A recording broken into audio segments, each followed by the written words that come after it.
When we see films, do we see the world differently? That's what I will attempt to do today, as we take a look at two films to try and show the world in a different viewpoint than what we may experience.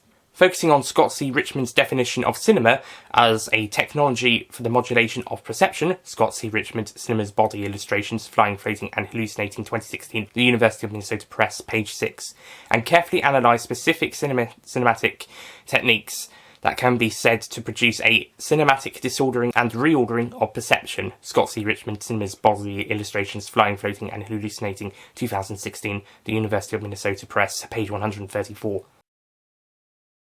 I will be taking a look at two films: Gravity, director Alfonso Cuarón, Warner Bros. 2013, UK USA, and Wall-E, director Andrew Stanton, Walt Disney Studios Motion Pictures 2008, USA. Both films have the fact that they are set in space as something in common, as well as the way the protagonists in both movies experience space and a different perspective of the world. By the way, I apologise if I keep looking down, but it's so I can read my script. The opening shot of Alfonso's 2013 Gravity is already famous, and rightly so. It is nearly 13 minutes long, a virtuous exercise in acrobatic camera movement and sensational perception impact. Scott C. Richmond, Cinema's Body, Illustrations, Flying, Floating and Hallucinating 2016, the University of Minnesota Press, page 1, is the opening of Scott C. Richmond's Cinema's Body, Illustrations, Flying, Floating and Hallucinating. What we are seeing in the opening of Gravity, and what Richmond is explaining, is the way astronauts view the Earth. Here we see the characters, including Dr. Ryan Stone, Sandra Bullock, and Lieutenant Matt Kowalski, George Clooney, the main protagonists of the film, experience the world from space. To them, the Earth looks beautiful, and Kowalski never gets tired of seeing the view from space. As the film progresses, the characters see Earth as a safe place, as opposed to the dangerous vacuum of space. Returning to that opening scene, we see Stone repairing the Hubble telescope on mechanical arms from the shuttle, the Explorer. We also see Kowalski zipping around on a jetpack. Both characters are moving due to their devices, as well as being in zero gravity, causing them to constantly move, and as such, get further different views of Earth. When the space debris from a defunct Russian satellite hits the Hubble telescope and the Explorer, this causes the arms to be knocked off the Explorer and swing Stone around in space until she is able to unbuckle her belt. Following this, we see her spinning through space until Kowalski finds and grabs her. During this scene, the camera constantly follows Stone, or is looking from her point of view, as we witness her being spun by the arms and flying into deep space. The audience are caught up watching the experience and even feeling it themselves. They feel like they are in the same position as Stone, and therefore feel the same fear as the character. Despite the character being on a screen, the audience can still connect to her, and the visuals make the audience believe that they are up there with her. Jennifer M. Baker's chapter on Viscera explores how Viscera affects our bodies, both cinematic and human. For us, the role is played by the heart, lungs, liver and other vital organs. Jennifer M. Baker, The Tactile Eye, Touch and the Cinematic Experience 2009, the University of California Press, page 127. As already mentioned, in Gravity we see the characters flying through space, both in control like Kowalski and out of control like Stone. The Viscera effect of their bodies would have started when they entered space, perhaps before with G-force as we know, but as Stone is flung around in space, her body experiences further Viscera effects, probably, as she is spun out of control in the vacuum of space. Their bodies will continue to experience the effects of space until the end when Stone returns to Earth. Richmond similarly describes this as, I have a sense of space that opens before me and through which I move not only as a result of the film's perceptual and perceptive modulation, not sure if that's correct, in the coupling of my body with the cinema screen. Scott C. Richmond, Cinema's Body, Illustrations, Flying, Floating and Hallucinating 2016, the University of Minnesota Press, page 16. If there's one thing Gravity achieves as a film, it is to take the audience on a ride with its characters and make them feel how the characters feel as they experience space and view the world whilst attempting to return in order to survive. On a similar level, Wall-E shows the audience a different viewpoint of the world.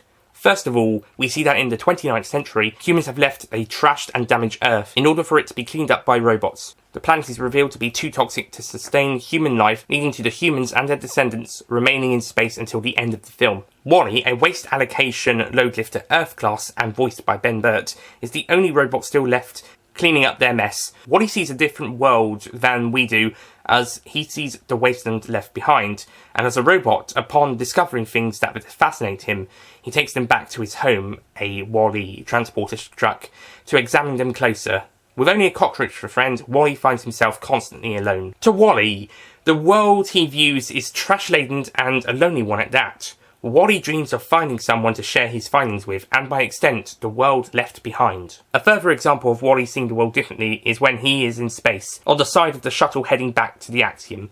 WALL-E is able to see what the planets look like from space, just as the audience had at the beginning of the film. Baker states in one of her sentences that, despite the fact that Vizkira are fundamentally recessive and absent from conscious life, it is possible to argue that Vizkira come into play during the consciousness act of watching movies. Jennifer M. Barker, The Tactile Eye, Touch and the Cinema Experience, 2009, the University of California Press, page 127. However, when WALL-E travels through space and gets to witness the beauty that it has to offer, the audience, like with the characters in Gravity, are experiencing space alongside them. We later in the film see WALL-E flying through space with a fire extinguisher, and Eve, Alyssa Knight, following him with a built-in flight mode. The two partake in a space dance number. We see here the two witnessing space differently to before, as the two robots are able to use space for a fun and romantic space between the pair, witnessed by the characters of John Ratzenberger, and Mary, Kathy Namji. The latter now seeing a different point of view of the Axiom that she hadn't seen before thanks to WALL-E, and causes John, who had also already met WALL-E, to similarly see the Axiom differently, as well as to gain a new point of view of the universe they are residing in. As well as noticing each other, a romance starts to blossom between them at this point and other passengers on the ship. Eric Herhuth describes animated features as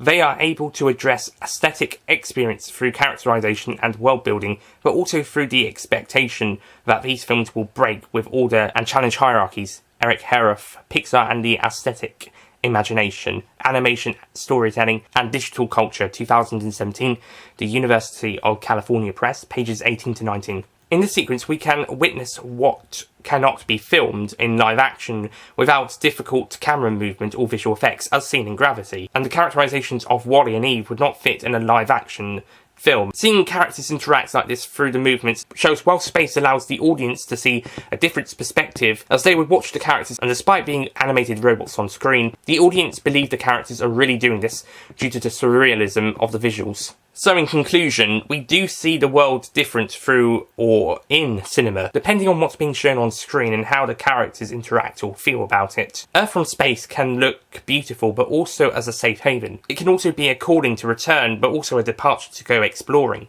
Space also opens up different perspectives on what we see, from beauty to danger, from fun to fear. Using the technology and storytelling of modern cinema, films are able to take its audience anywhere, and by doing so, they also make the audience feel as they are experiencing or witnessing the events and locations alongside the characters, and therefore they may gain a different viewpoint of the world and universe that they live in that they may not normally see.